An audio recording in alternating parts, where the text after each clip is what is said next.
दोस्तों, अगर आप HTML सीखना चाहते हैं तो आपको HTML एट्रीब्यूट्स के बारे में जानना होगा। ऐसा करके आप वेब डेवलपमेंट में अपनी स्किल्स को बढ़ा सकते हैं।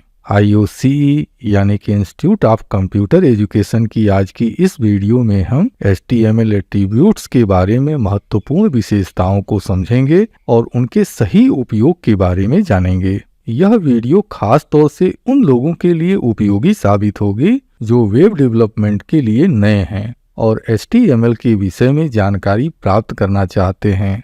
वैसे यह जो वीडियो है, अगर आप एक्सपर्ट हैं तो आपके लिए भी फायदेमंद ही साबित होगी। आज की इस वीडियो में एट्रीब्यूट्स के बारे में विभिन्न प्रकार के उदाहरण और उनका उपयोग करके भी हम देखेंगे, ताकि इसे सीखकर आप अपनी वेबसाइट को अधिक अनुकूलित, प्रभावी और उपयोगी बना सकें। चलिए सबसे पहले हम जानते हैं HTML एलिमेंट्स में एट्रीब्यूट्स की परिभाषा और उसकी भूमिका क्या होती है। HTML एट्रीब्यूट्स वेब पेजों के भीतर HTML एलिमेंट्स की कार्यक्षमता और अनुकूलन को बढ़ाने में महत्वपूर्ण भूमिका निभाते हैं। एलिमेंट्स के बारे में अतिरिक्त जानकारी प्रदान करते हैं, जिससे आप उनके व्यवहार, उपस्थिति और बातचीत को नियंत्रित कर सकते हैं। यदि आप एक गतिशील और आकर्षक वेब सामग्री बनाना चाहते हैं तो इसके लिए HTML एट्रीब्यूट्स के साथ काम करने के तरीके को समझना आवश्यक होगा।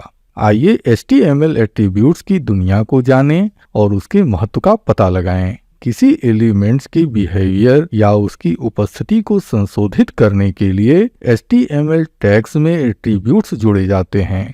इनके दो मुख्य भाग होते हैं, एट्रीब्यूट्स के नाम और उसकी करस्पॉन्डेंस वैल्यू। एट्रीब्यूट्स का नाम उस विशिष्ट गुण को बताता है जिसे आप संशोधित करना चाहते हैं, जबकि करस्पॉन्डेंस वैल्यू उस गुण के लिए वांछित मान निर्देशित करता है, जिसे HTML एलिमेंट्स के शुरुआती टैग के भीतर एट्रीब्यूट्स जोड़े जाते हैं।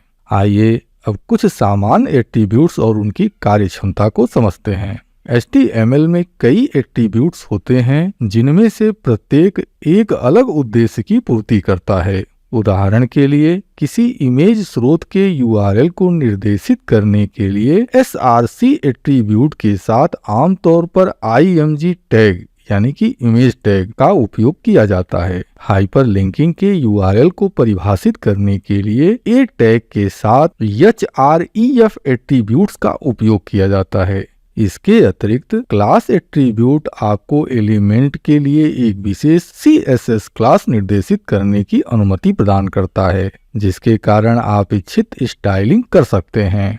एलिमेंट्स के बिहेवियर को नियंत्रित करने के लिए भी एट्रीब्यूट्स का उपयोग किया जाता है, जैसे फॉर्म इनपुट वैलिडेशन। आवश्यक एट्रीब्यूट जब एक इनपुट फील्ड में जोड़ा जाता है, तब वह यह सुनिश्चित करता है कि उपयोगकर्ता को फॉर्म जमा करने से पहले एक मूल्य प्रदान करना होगा। इसी तरह अक्षम एट्रीब्यूट किसी एलिमेंट के साथ उपयोगकर्ता की सहभागिता को अक्षम कर देती है, जिससे यह नॉन एडिटेबल या क्लिकेबल हो जाता है। आइए अब SEO ऑप्टिमाइजेशन के लिए उचित एट्रीब्यूट्स के उपयोग के महत्व को समझते हैं। SEO ऑप्टिमाइजेशन के लिए एलिमेंट का उचित उपयोग आवश्यक है। उदाहरण के लिए, छवि एलिमेंट का वर्णन करने के लिए वैकल्पिक पाठ प्रदान करने के लिए इमेज टैग के साथ alt एट्रीब्यूट का उपयोग किया जाता है। यह टेक्स्ट खोज इंजनों और पहुंच उद्देश्यों के लिए महत्वपूर्ण हो जाता है, क्योंकि यह खोज इंजनों को छवि के संदर्भ में समझने में मदद करता है।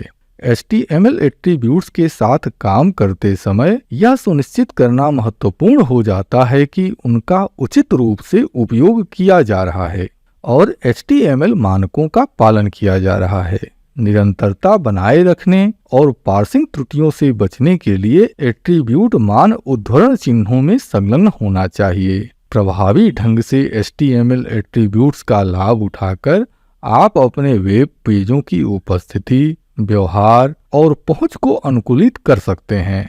हम अपनी अगली वीडियो में HTML और SEO के बीच संबंधों को जानेंगे और समझेंगे कि सर्च इंजन की दृश्यता और उपयोगकर्ता के अनुभव को बेहतर बनाने के लिए HTML को कैसे अनुकूलित किया जा सकता है। दोस्तों, यदि आप HTML सीखना चाहते हैं तो फिर मैं आपसे यही कहूँगा कि आप हमारे चैनल IUCE को जरूर सब्सक्राइब कर लें। और यदि आपने हमारे इस चैनल को पहले ही सब्सक्राइब कर लिया है तो आपको दिल से बहुत बहुत धन्यवाद। अब इसी के साथ मैं अपनी इस वीडियो को समाप्त करता हूँ। आपने अपना कीमती समय हमें दिया है, इसके लिए मैं आपका दिल से आभारी हूँ। धन्यवाद। Thank you very much.